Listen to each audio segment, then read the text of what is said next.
آسمان ابھی گہرا نیلا تھا اور پورٹس میں بتیاں جلی تھیں۔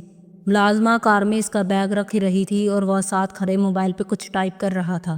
نیلی جینس کے اوپر سفید ڈریس شرٹ پہنے اس نے آستین کوہنیوں تک موڑ رکھے تھے اور پاؤں میں جوگرز تھے، ہمیشہ کی طرح ینگ اور فریش۔ پھر موبائل جیب میں ڈال کے ڈرائیور سے چابی مانگی۔ میں خود ڈرائیو کروں گا، تم گھر جاؤ۔ مگر سر، سیکیورٹی اسٹاف، کیا میں ایک دن کی چھٹی پہ نہیں جا سکتا؟ ذرا سا مسکرا کے پوچھا اور ڈرائیونگ ڈور کھولا۔ ڈرائیور فکرمند سا ہوا۔ سر، 2 گھنٹے کا سفر ہے، آپ مجھے ڈرائیو کرنے دیں۔ اس سے پہلے کہ فاتح کچھ کہتا، اندر سے اسرا آتی دکھائی دی۔ ساتھ ہی وہ دونوں بچوں کو باہر لا رہی تھی جو سوئے سوئے سے لگ رہے تھے مگر منہ دھلے اور بال بنے ہوئے تھے۔ فاتح نے چھنبے سے آبرو اٹھائے۔ یہ کیا؟ اسرا نے مسکرا کے فرنٹ سیٹ کا دروازہ کھولا۔ سن باؤ کے گھر میں آخری دن ہم سب کو ساتھ گزارنا چاہیے۔ پھر ڈرائیور کو اشارہ کیا۔ تم پچھلی کار میں سیکیورٹی گارڈز کے ہمراہ ہوگے، جاؤ۔ پھر اس نے فاتح کو دیکھا جو ذرا حیران ہوا تھا۔ تمہیں اعتراض ہے کیا؟ فاتح کے چہرے پہ مسکراہٹ رنگ گئی۔ بالکل نہیں، اس سے اچھی بات کیا ہوگی کہ ہم سب ایک ساتھ جائیں۔ وہ خوش ہوا تھا، مگر میں ساری فوج کو ساتھ نہیں لے جانا چاہتا۔ آبرو سے سیکیورٹی کی کار کی طرف اشارہ کیا۔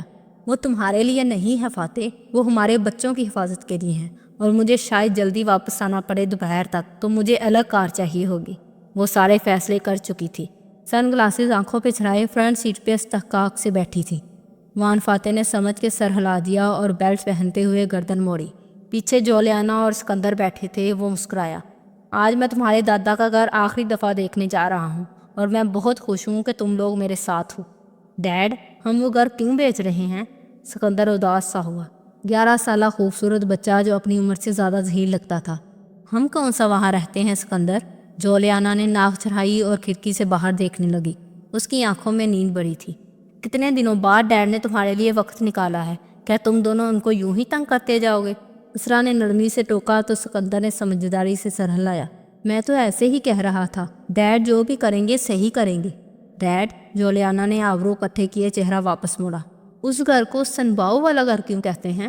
فاتح نے چابی اگنیشن میں گھمائی اور مسکرا کے اسٹیئرنگ وہیل پھیرا۔ یہ ایک دلچسپ کہانی ہے، اور تمہیں پتہ ہے تمہارے ڈیڈ کو تمہیں کہانیاں سنانا کتنا اچھا لگتا ہے۔ وہ اب کار پیچھے موڑ رہا تھا۔ صبح کی سفیدی دور افق پہ پھیل رہی تھی اور کوالمپور جاگنے لگا تھا۔ یہ ایڈم کی نوکری کا 11واں اور آخری دن تھا، جو ساری دنیا کے لیے اسی رات 12 بجے ختم ہو جانا تھا، مگر ان 3 انسانوں کے لیے وہ کبھی نہ ختم ہونے والا دن بننے جا رہا تھا۔ صبح کی سفیدی اب سنہرے پن میں تبدیل ہو چکی تھی۔ اشر محمود کی آفس بلڈنگ کے 38 فلورز مکمل طور پر جاگ چکے تھے اور کام کے دنی لوگ منہ اندھیرے ہی جاب میں پہنچ چکے تھے۔ صبح اٹھنے والے، تازہ ذہن کے ساتھ کام کرنے والے، اپنی زندگیوں کے ایک ایک منٹ کو استعمال کرنے والے لوگ۔ کامیابیاں پھر ایسے ہی تو نہیں ملا کرتی، برکتیں ایسے ہی تو گھروں پہ نازل نہیں ہوتی، رزق ایسے ہی تو نہیں بڑھ جاتا۔ صبح اٹھنے والوں اور سورج نکلنے کے بعد اٹھنے والوں میں اتنا ہی فرق تھا جتنا کامیابی اور ناکامی میں۔ اشر محمود اپنے آفس میں کھڑا تھا۔ بک شیلف سامنے سے ہٹا تھا اور دیوار میں نصب سے کھلا پڑا تھا۔ وہ اس کے سامنے کھڑے بوئیں پنچے فائل کے سوے پلٹا رہا تھا۔ جیسے جیسے اگلا صفحہ سامنے آتا، اس کی رنگت تبدیل ہوتی گئی۔ آخر میں وہ مڑا اور پوری قوت سے فائل دیوار پہ دے ماری۔ صفحات ادھر ادھر بکھر گئے، خالی صفحات۔ ایک طرف ہاتھ باندھے کھڑا رملی کھنکھارا۔ سر، میں نے خود چیک کیا تھا۔ جب مسز اسرا نے فائل دی تھی تو اس میں اصلی ڈاکومنٹس تھے، اب اس میں صرف بلینک پیپرز ہیں۔ عثمان کی کال کے بعد میں نے صرف سیف کھول کے فائل کو دیکھا اور مطمئن ہو گیا کہ فائل پڑی ہے۔ اف، کسی نے آگ کے دوران کل شاید کاغذات تبدیل کیے ہوں۔ اشر غصے سے اس کی طرف گھوما اور گھر آیا۔ سیف کی حالت دیکھو، ایک ضرب تک نہیں لگی اس پہ، کسی نے اسے کھولا تک نہیں۔ اندر زیورات ہیں، پیسے ہیں، ایک چیز بھی نہیں ہلی۔ تم نے پیپرز دیکھے ہی نہیں تھے شاید۔ اس نے سر پکڑ لیا۔ میں نے بھی دیکھے بغیر اندر ڈال دیے، میں جلدی میں تھا۔ اف سر، کل مس تالیہ بنت مراد بھی تو آئی تھی۔ رملی چونکا۔ اشر نے غور کے اسے دیکھا۔ وہ سارا وقت میرے سامنے بیٹھی رہی تھی۔ اپنی غلطی اس کے سر مت ڈالو۔ یہ خالی دماغ کی سوشلائٹس کو ایوننگ ڈریسز اور فیشن سے فرصت نہیں ملتی جو اس طرح کا کچھ سوچیں۔ نون سینس، بیزاری سے کہہ کے وہ اپنی سیٹ تک آیا۔ رملی چپ ہو گیا۔ وان فاتح صرف ایک صورت میں سرنڈر کرے گا، اگر اس کے پاس الیکشن لڑنے کے لیے پیسے نہ ہوں۔ اشر نے سیٹ کا رخ پیچھے شیشے کی دیوار کی جانب موڑ لیا، جس کے پار اونچی اونچی عمارتیں اور نیچے سڑکوں پہ بہتا ٹریفک صاف دکھائی دے رہا تھا۔ صبح کی کرنیں عمارتوں کے اطراف سے نکل کے سیدھی اس طرف آ رہی تھیں۔ ہمیں کسی بھی طرح وان فاتح کو پیسے کی طرف سے بے فکر نہیں ہونے دینا۔ وہ کسی سے قرضہ نہیں لے گا، نہ کاکا سے کچھ مانگے گا۔ یہ گھر کروڑوں کی مالیت کا ہے، یہ گھر نہیں بکنا چاہیے۔ پھر اس نے کرسی واپس موڑی۔ اب چہرے سے غصہ چھٹ چکا تھا اور اس کی جگہ گہری سوچ نے لے لی تھی۔ مارکیٹ میں یہ خبر مشہور کر دو کہ وہ گھر ہانٹڈ ہے۔ چونکہ وہ سنباؤ سے تعلق رکھتا ہے تو اس کی خریداری میں چینی زیادہ دلچسپی لیں گے۔ سنباؤ چینی مسلمان تھا، سو کسی ایسے آسیب یا نحوست کا ذکر کرنا جو چینیوں کو متاثر کرتی ہو۔ رملی کی آنکھیں چمکی۔ درست، ایسا ہی کرتا ہوں، مگر سر یہ چوری، اس نے سیف کی طرف اشارہ کیا۔ میرا نہیں خیال کوئی چوری ہوئی ہے۔ بہرحال CCTV فوٹیج چیک کرو، ایک ایک فریم دیکھو، کوئی بھی مشتبہ شخص نظر آئے تو رپورٹ کرو، وہ سختی سے تنبیہ کرتے ہوئے کہہ رہا تھا۔ رملی نے چھٹ سر ہلایا اور دروازے کی طرف بڑھ گیا۔ اشر نے اس کی پشت کو سوچتی نگاہوں سے دیکھا۔ کیا رملی مجھے دھوکہ دے رہا ہے؟ کہیں یہ فاتح کے ساتھ تو نہیں مل گیا؟ اس کا ذہن دوسرے نہج پہ سوچ رہا تھا۔ یہ ایسی دنیا تھی جہاں سائے کا بھی اعتبار نہیں تھا۔ سورج نکل آیا تھا، سڑک پہ ٹریفک رواں تھی۔ آج چھٹی کا دن تھا اس لیے رش کم تھا۔ فاتح کی کار ملاقہ کے قریب ہی تھی، چند منٹ کا سفر ابھی باقی تھا۔ وہ سن گلاسز رکائے، کوہنیوں تک آستین موڑے، اسٹیئرنگ پہ ہاتھ رکھے ڈرائیو کر رہا تھا۔ کلائی میں پہنی بوڑھی گھڑی صاف نظر آ رہی تھی، منہ میں کچھ چبا بھی رہا تھا۔ اسرا باہر بھاگتے درختوں اور اونچے نیچے سر سب سٹیلوں کو دیکھ رہی تھی۔ دونوں بچے پیچھے بیٹھے اپنے اپنے آئی پیڈز پہ لگے تھے۔ گرد سفر خاموشی سے کٹ رہا تھا۔ تبھی فاتح نے بیک ویو مرر پہ نظر ڈالی تو سکندر کے اسکرین پہ جھکے چہرے پہ غصہ دیکھا۔ فاتح نے سن گلاسز اتار کے پرے رکھے اور آئینے میں پیچھے دیکھتے اسے پکارا، سکندر کیا تم انٹرنیٹ پہ کسی سے بحث کر رہے ہو؟ سکندر نے چونک کے سر اٹھایا۔ اسرا نے بھی مڑ کے دیکھا۔ گیم کھیل رہا تھا۔ سکندر نے خفت سے ٹیب نیچے کر لیا۔ میں تمہارا باپ ہوں سکندر، مجھے معلوم ہے تم کچھ پڑھ رہے تھے۔ سکندر نے ناک سکورا۔ اوکے، میں کچھ کمنٹس پڑھ رہا تھا، میرے بھی کچھ فیورٹس ہیں ڈیڈ، اور مجھے برا لگتا ہے اگر لوگ ان کو برا کہیں۔ پھر اس کے چہرے پہ بے بسی بڑا غصہ گھر آیا۔ ڈیڈ، لوگ اتنے بدتمیز اور پاگل کیوں ہوتے ہیں؟ کسی مشہور انسان، ایک چور نظر باپ کے کندھے پہ ڈالی، جس کو وہ جانتے تک نہیں ہوتے، اس کے خلاف اتنے برے برے کمنٹس کیسے لکھ دیتے ہیں؟ کس کے بارے میں کیا لکھا ہے لوگوں نے؟ وہ سامنے دیکھتے ہوئے موڑ کاٹتے ہوئے مطمئن سا پوچھ رہا تھا۔ سکندر نے ایک نظر گود میں رکھی اسکرین پہ ڈالی جس پہ مان فاتح کا ٹویٹر کھلا پڑا تھا۔ فاتح نے صبح مارٹن لوتھر کنگ کا کوئی کال پوسٹ کیا تھا اور اس پہ ہزاروں کمنٹس آئے پڑے تھے۔ مثبت کمنٹس سکندر نے صرف پڑھ کے گزار دیے تھے، مگر ہر منفی پہ اس کا دل دکھتا گیا تھا۔ بکواس بند کرو، پہلے خود تو سیکھ لو۔ کرپٹ سیاستدان، ملک کو لوٹ کے کھا گئے ہو، تم سارے ملے ہوئے ہو۔ یہ فاتح حکومت میں آ کے وہی کرے گا جو صوفیہ رحمان کرتی آئی ہے۔ سب کرپٹ ہے۔ I hate politics. سکندر نے چہرہ اٹھایا۔ باپ اس کے جواب کا منتظر تھا۔ میرا ایک فیورٹ سیلیبریٹی ہے، اس کے سوشل میڈیا اکاؤنٹ پہ لوگ اس پہ تنقید کر رہے ہیں، اور اس سے تمہارا دل دکھ گیا؟ دکھنا نہیں چاہیے کیا ڈیڈ؟ لوگوں کو کیا پتا کہ وہ آدمی کون ہے میرے لیے؟ اس کا گلا رند گیا۔ اسرا نے اداسی سے سر جھٹکا۔ جولیانا باہر دیکھتی رہی۔ سب جانتے تھے سکندر کس کی بات کر رہا تھا۔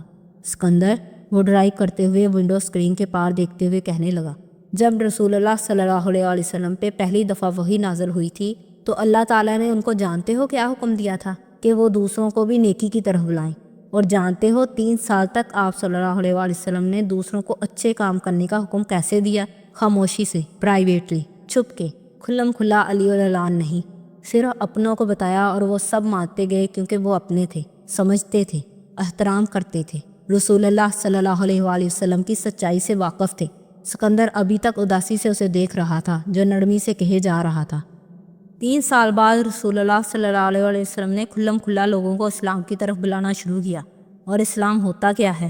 اچھے کاموں کی طرف بلانا اور برے کاموں سے روکنا۔ جب آپ صلی اللہ علیہ وسلم نے یہ کام شروع کیا تو لوگوں کے آئیڈیاز چیلنج ہوئے۔ وہ جو اتنے عرصے سے جس طریقے پہ زندگی گزار رہے تھے وہ طریقہ سوالیہ نشان بن گیا۔ لوگ پڑ گئے، دشمن بن گئے، رسول اللہ صلی اللہ علیہ وسلم کو اذیت دینے لگے۔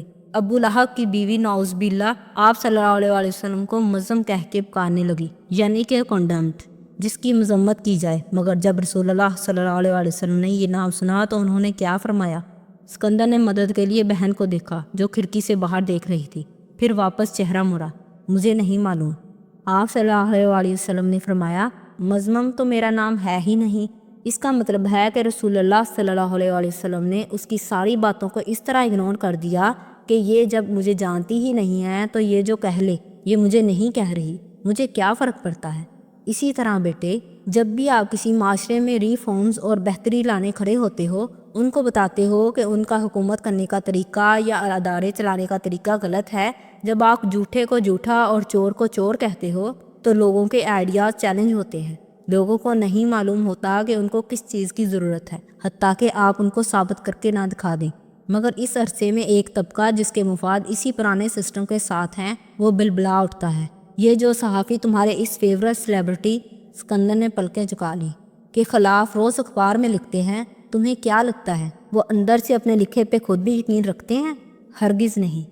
ان سب صحافیوں اور میڈیا والوں کو سب پتہ ہوتا ہے کہ کون اچھا ہے، کون کم اچھا اور کون برا ہے، مگر ان کے حکومت کے ساتھ مفادات ہوتے ہیں۔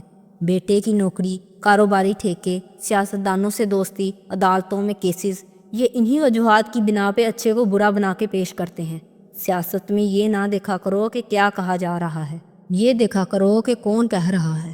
فاتح، تم سیاستوں کو انبیاء سے نہیں ملا سکتے، اسرا نے قدرے خفگی سے ٹوکا تھا۔ میں ملا بھی نہیں رہا، نہ ہی ملانا چاہیے، لیکن انبیاء کی زندگیوں میں ہمارے لیے اسوہ حسنہ ہے۔ مشکل میں کیا کرنا ہے، یہ ہم نے انہی کی زندگیوں سے تو سیکھنا ہے۔ میں صرف یہ کہنے کی کوشش کر رہا ہوں کہ جب بھی آپ کسی معاشرے کی اصلاح کے لیے یا کوئی بھی بڑا کام کرنے کے لیے نکلیں تو لوگ آپ کا مذاق کرائیں گے۔ انبیاء علیہ السلام کو بھی نہیں چھوڑا لوگوں نے، تو ہم کیا ہیں؟ اور تمہارا فیورٹ سیلیبریٹی کیا ہے؟ لوگ ہمیں نہیں بتا سکتے کہ ہم نے زندگی کیسے گزارنی ہے، اس لیے اتنا لوگوں کی باتوں کا اثر نہ لیا کرو۔ مگر ڈیڈ، میرے اپنے فرینڈز فیس بک پہ جب میرے فیورٹ سیلیبریٹی کے خلاف کمنٹس کر رہے ہوتے ہیں تو میرا دل ان کا گلا مروڑ دینے کا چاہتا ہے، اور میرا دل چاہتا ہے میں ان سے دوستی ختم کر لوں۔ باہر دیکھتی جولیانا اداسی سے بولی۔ وہ دھیرے سے ہنس دیا۔ بڑے ہو جاؤ سکندر، سیاستدانوں اور سیلیبریٹیز کے پیچھے آپس کی دوستیاں اور تعلقات نہیں خراب کیے جاتے۔ لیڈر کو پتہ ہی نہیں ہوتا کہ کون کون ان کے لیے لڑ کے ناراض ہوا بیٹھا ہے۔ اگر بحث کرنی ہے تو آئیڈیاز پہ کرو، اپنے فیورٹ سیاستدانوں کو انسان سمجھ کے۔ انبیاء علیہ السلام کے بارے میں بھی لوگ یہی کہتے تھے کہ وہ فرشتے کیوں نہیں ہیں۔ آج کے لیڈرز کے بارے میں بھی لوگ یہی چاہتے ہیں کہ وہ فرشتے ہوں۔ تم اپنے لیڈر کو انسان قبول کر لو، اس کی خامیوں اور خوبیوں کے ساتھ، مگر اس کے جرائم کے ساتھ نہیں۔ ذاتی خامیاں سب میں ہوتی ہیں، لیکن اگر تمہیں معلوم ہو جائے کہ یہ سیاستدان اپنے ملک کے لوگوں کو اپنی چوری کی وجہ سے نقصان پہنچا چکا ہے، اور سیاستدان بس اسی طرح ہی نقصان پہنچا سکتا ہے نا، تو تم اس سیاستدان کو قبول مت کرو، اس کو ڈیفینڈ مت کرو۔ باقی تمہیں کوئی بھی پرفیکٹ نہیں ملے گا۔ اگر تم اپنے لیڈر کو اس کی امپرفیکشن کے ساتھ قبول کر لو اور اس کو فرشتہ ثابت کرنے کی کوشش نہ کرو تو تمہیں ہر وقت دوستوں سے لڑنے کی ضرورت نہیں ہوگی۔ مگر ڈیڈ، دوست جب برے کمنٹس دیں تو میرا دل دکھتا ہے، سکندر بضد تھا۔ پھر اپنے دل کو مضبوط کرو اور ہر ایک سے یہ توقع رکھنا چھوڑ دو کہ وہ تمہاری بات سمجھے گا۔ ہر بات ہر ایک کے لیے نہیں ہوتی۔ جیسے شروع کے 3 سال رسول اللہ صلی اللہ علیہ وسلم نے ہر ایک کو نصیحت نہیں کی، اس لیے تم بھی ہر ایک سے الجھنا چھوڑ دو۔ کچھ وقت گزرتا ہے، معاشرے بدلتے ہیں، لوگ بدلتے ہیں، اور خود ہی سمجھ جاتے ہیں کہ ان کے لیے کون سا لیڈر بہتر ہے، اور جو نہیں سمجھتے وہ خود ہی پیچھے رہ جاتے ہیں۔ مگر ڈیڈ، سکندر، اللہ الحق ہے، سچ کا خدا ہے۔ اگر تمہارا فیورٹ سیلیبریٹی سچا ہے تو اللہ ساری دنیا کو اس کی سچائی دکھا دے گا۔ سچ اپنے آپ کو خود ثابت کر لیتا ہے۔ لوگوں کی مخالفت کو وقار کے ساتھ اگنور کرنا ایک آرٹ ہے۔ اس کو جو سیکھ لیتا ہے اللہ اس کو عزت دیتا ہے۔ وہ زور دے کر مگر نرمی سے کہہ رہا تھا۔ سکندر نے سر ہلایا۔ وہ اب بہتر محسوس کر رہا تھا، مگر مطمئن بہرحال نہیں تھا۔ مطمئن رہنا بھی شاید ایک آرٹ تھا۔ کار ملاقہ کی حدود میں داخل ہو چکی تھی۔ ملاقہ ایک خوبصورت شہر تھا جو سمندر کنارے واقع تھا اور جہاں سیاحوں کی بہتات تھی۔ تاریخی طرز کا شہر جو لوگ پیدل گھوم پھر کے دکھا کرتے تھے۔ بازار سے کار گزارتے ہوئے فاتح کے چہرے پہ مانوس مسکراہٹ بکھر گئی۔ بالآخر وہ اس ٹھنڈی میٹھی سڑک پہ آ گئے تھے جہاں قطار میں ایک جیسے گھر بنے تھے، جن کو رینویٹ کر کے کافی شاپس اور ریسٹورانٹ بنا دیا گیا تھا۔ کبھی یہ چینی تاجروں کا مسکن ہوتے تھے اور یہ رہا اس کا گھر۔ اس نے کار سڑک کنارے پارک کی اور مسکراتے ہوئے بیلٹ کھولی، پھر باہر نکلا۔ سامنے سڑک کے اوپر ایک گھر بنا تھا، سرخ رنگ کا گھر، جیسے پرانے لاہور کی گلیوں میں قدیم ہندوستانی طرز کے گھر ہوتے ہیں جن کی کھڑکیاں سڑک پہ کھلتی ہیں۔ ایسے ہی وہ 2 منزلہ گھر تھا۔ وہ سڑک سے ہی شروع ہوتا تھا، نیچے 2 کمروں کی کھڑکیاں، درمیان میں داخلی دروازہ۔ فاتح نے گردن اٹھائی۔ اوپر 3 کمروں کی بالکنیاں بنی تھی۔ خاموش پرا خوبصورت گھر جس سے قدیم زمانوں کی مہک آتی تھی۔ چلو آؤ، میں تم لوگوں کو سنباؤ کی کہانی سناتا ہوں، وہ خوشگوار انداز میں کہتے ہوئے کار کی طرف مڑا جہاں بچے اور اسرا باہر نکل رہے تھے۔